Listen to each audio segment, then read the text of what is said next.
TGIF Tidbits. Today we are speaking with Rob over at Protec. Protec is one of the home inspection company vendors that I work with for our clients, whether they are buyers or sellers. Believe it or not, sellers also need home inspections before they list their home.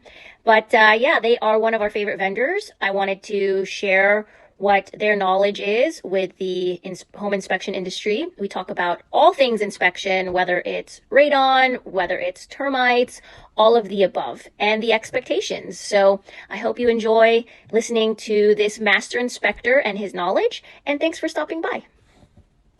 Rob with Protec. Yes. I believe we have used your company a handful of times with our clients when they're purchasing a home.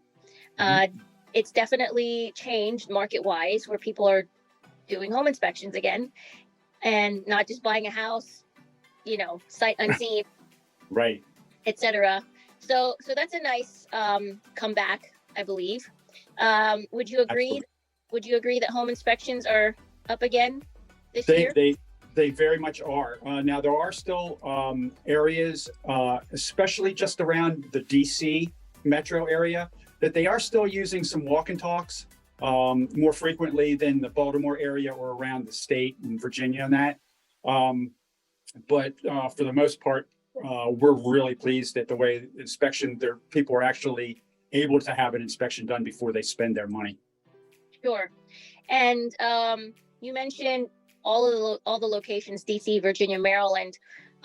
Is that where you guys are primarily doing Well, inspections? All of Maryland, Virginia, and DC, or just Metro? well, we do all of Maryland. There are some parts down on the Eastern Shore that we don't go to yet. We do go out to Cumberland. I've been out there several times, but we primarily are around the Baltimore, Washington, Northern Virginia areas. We also have an office now. We're doing southeast PA, and we are also doing some almost most of New Jersey. Oh, wow. Yeah, we just expanded into New Jersey just in the past year. What do you see the differences from state to state, inspection wise? For a house, let's say we're talking about a single family home, a buyer. What do you see normally that they're asking for? Are they asking for, a regular inspection with a report? Are they asking for, I know you mentioned walk and talks are more popular in DC. How about radon testing? Do you see that consistent also? Definitely. The more Baltimore, PA, Maryland, Western Maryland, that kind of stuff, radons are given basically. Montgomery County in Maryland, the sellers actually have to provide a radon test. New Jersey, they're more of a coastal area, not so much there, but radon is very big for Central Maryland, North and West. We also is real big is termites. Termite inspections are a lot. Almost, I'd say 75% of all our inspections include the TPRs. Now, when you say big for radon and termite, is it because they are coming up, like radon is showing in the tests, and that's why there's more, or they're just doing it precautiously? Well, the Northeast is the big radon, or more so for the termites. Termites love this climate and this environment. Is just if you haven't had termites in your house, you will at some point. Just because of our building methods, techniques, and that kind of stuff, and the climate in this area, the Northeast, it lends itself to a higher level of termite infestations.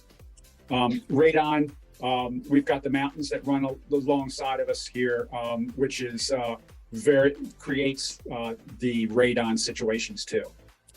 Yeah, and just to touch on those two topics. So radon, as I like to explain to my clients, radon is an odorless gas that causes cancer, but it's natural. So it comes from the ground, I guess. How do you explain it to your clients?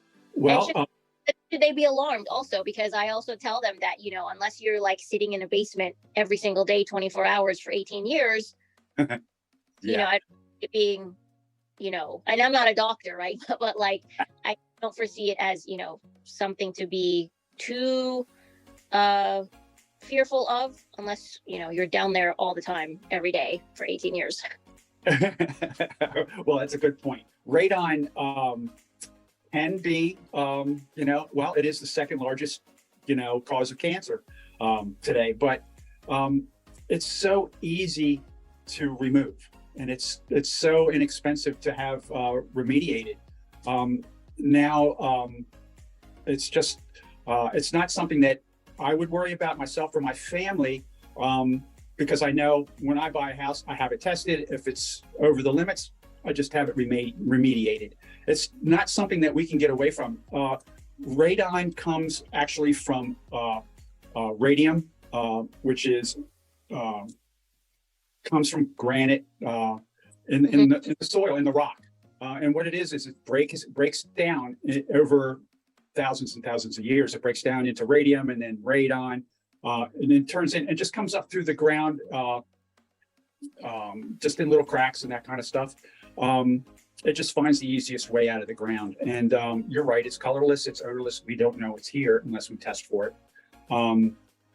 But that's it, very simply put. But it's definitely not something that I would go, oh my goodness, I can't buy the house because it's got radon in it. That's just not the case.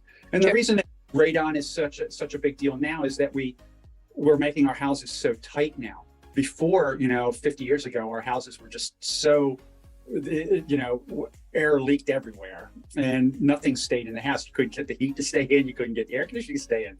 So now everything's staying in the house, and we have to have a way to get it out.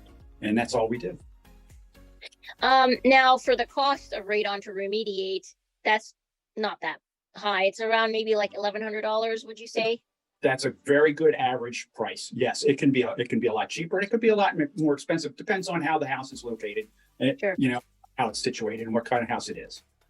So what about if it was like an interior townhome? How difficult would that be to put a remediation system in that? Not hard at all. Most of the time, an interior, in the radon systems, they'll always try to use the sub pump pit for the location to draw the radon out. Usually they are located in the back of the townhouse, and all they have to do is seal that pit, put the fan in and just drill a hole through the foundation and bring it up outside the house. Very simple. It's a very simple operation. What if there is no sump pump? Well, then that's another step, which would affect the cost a little bit, but they'll just drill a 4-inch hole into the concrete slab of your home, your basement floor, and then install the pipe into that. Interesting.